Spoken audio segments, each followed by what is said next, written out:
Hi friends, welcome back to our channel. Champions ట్రోఫీకి Indian squad అయితే ప్రకటించారనమాట. So దాని గురించి అయితే ఒకసారి మాట్లాడుకుందాము. So let's get into the video. ఈ రోజు కెప్టెన్ ఇంకా కోచ్ ఇండియన్ టీమ్ స్క్వాడ్ అయితే ప్రకటించారనమాట. సో ఓపెనర్స్ గా రోహిత్ శర్మ అయితే రాబోతున్నాడు అండ్ ఇంకొక ఓపెనర్ గా శుభ్మన్ గిల్ వైస్ కెప్టెన్ గా కూడా ఆడబోతున్నాడు అనే చెప్పాలి.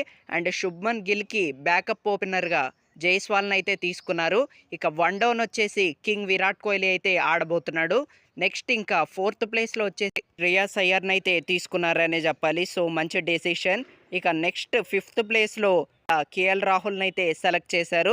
సో అది కూడా మంచి డెసిషన్ అనే చెప్పాలి. ఇక బ్యాకప్ వికెట్ కీపర్ కింద రిషబ్ పంత్ అయితే ఉన్నాడు. ఇక నెక్స్ట్ వచ్చేసి ఆల్రౌండర్స్ గురించి చెప్పాలంటే హార్దిక్ పాండ్యా అయితే ఉన్నాడు.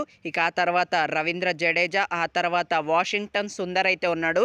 సో నాకు ఇక్కడ వాషింగ్టన్ సుందర్ ప్లేస్లో నితీష్ కుమార్ రెడ్డిని ఆడించాల్సి ఉంటే బాగుండేదేమో అనిపించింది. So other than that squad అయితే చాలా బాగుంది. వెల్ బ్యాలెన్స్డ్ సైట్ లాగా అనిపిస్తుంది. మరి ఆ తర్వాత అక్షర్ పటేల్, ఆ తర్వాత కుల్దీప్ యాదవ్ చైనామియన్ స్పిన్నర్ అని మనందరికీ తెలుసు.